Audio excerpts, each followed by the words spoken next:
Alors, tu as travaillé, étudié à l'École supérieure de l'image d'Angoulême. Oui.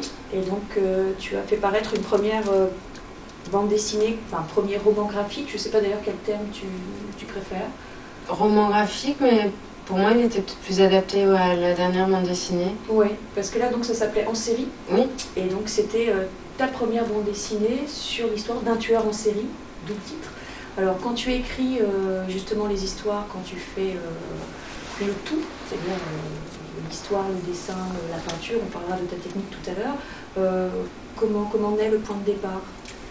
En fait, on avait un collectif à l'école, c'était un recueil qui s'appelait Au fil du Nil, où on devait faire une histoire en tant qu'étudiant d'une dizaine de pages. Et ça avait commencé comme ça. Après, j'avais fait d'autres pages pour mon diplôme. Et finalement, c'était une histoire qui me plaisait et que j'ai eu envie de continuer en album. D'accord, donc c'est parti d'un projet en fait d'études. Ouais. D'accord. Donc elle est parue en 2001 et elle a d'emblée imposé un style très graphique. Est-ce que tu peux nous parler de ta technique? C'est l'acrylique et donc moi je suis pas très à l'aise pour dessiner avec un crayon. Donc finalement j'avais trouvé la méthode de faire des masses et d'arriver à construire des formes en juxtaposant des masses côte à côte. Parce que voilà, il n'y a pas de crayonné. Non. Tu pars directement, alors parce qu'il y a quand même, on est dans la bande dessinée, donc tu es quand même obligé de prévoir un découpage, oui. Des cases. Donc après mon travail a un peu évolué par rapport à En série. Ouais. Et là, le découpage se fait aussi avec le scénariste. En fait, c'est lui qui me propose tant de cases par page. Des fois, il précise que c'est des plus ou moins grandes cases. Et donc, je lui propose, c'est directement à la couleur, et je lui propose donc un storyboard comme ça. D'accord. Que je lui envoie. Et voilà, et en fonction, moi, je peux repasser par-dessus. Parce que l'acrylique permet de juxtaposer des couches pour se reprendre. D'accord, donc c'est une technique quand même très particulière.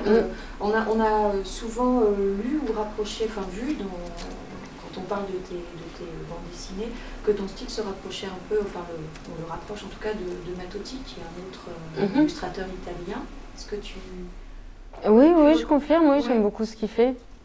Après, lui, il stylise plus que moi, mais j'aime beaucoup son travail. Et donc, c'est une influence ou c'est pas forcément? Si, je pense que c'en était une, surtout au début où on a peut-être plus d'influence. Je pense que je regardais beaucoup ce qu'il faisait, et puis c'est peut-être lui qui m'a permis de me dire que ça pouvait être fait. Oui. En voyant son travail, c'est vrai que ça m'a laissé penser que je pourrais faire... Voilà. Faire comme ça en bande dessinée, voilà. C'est complexe un petit peu. C'est ça, je pense que sinon, sans ces auteurs-là, je me serais dit on ne peut pas faire autrement qu'avec un... Voilà. Après, aujourd'hui, j'espère m'en être plus éloignée, mais ça a fait partie de mes influences. Oui. Tu as d'ailleurs travaillé avec un des scénaristes de Mattotti pour Dernier jour à Lisbonne. Donc tu travailles souvent avec des scénaristes. À chaque fois, la collaboration se met en place naturellement, ou ce sont ils viennent te chercher? Non, c'est le contraire. Lui, comme Denis Lapierre, c'est moi qui suis aller les chercher. Les scénaristes. Voilà. Pour cette histoire, par exemple, tu es allée... En fait, j'avais déjà travaillé avec Denis. Oui, voilà. Et là, par contre, cette histoire, c'est moi qui lui ai proposé. D'accord. Donc, tu avais... Donc, l'histoire, on peut peut-être l'évoquer un petit peu. Je ne sais pas si tout le monde connaît l'album. Donc, À l'ombre de la gloire raconte l'histoire, le destin croisé de Mireille Balin, qui était une actrice assez connue en France, comédienne française dans les années 30, 40. Qui croise donc du moins son destin, celui d'un boxeur, Vincent Pérez. Victor Young Pérez. Voilà, Young Pérez, il prend un pseudonyme évidemment pour le monde de la boxe, et leur destin tragique à tous les deux, pour différentes raisons, se croisent tout au long de la bande dessinée. Et donc on parle de personnages qui ont réellement existé. Est-ce que tu as fait un travail particulier de recherche ou pas du tout? Tu as cherché à t'éloigner lui surtout. Après, si, moi j'ai fait des recherches surtout pour leur physique, et puis un peu pour l'époque. Si, je pense qu'il a fait le principal travail de recherche, mais j'en ai fait un aussi pour représenter... les personnages. Et l'époque. Et l'époque.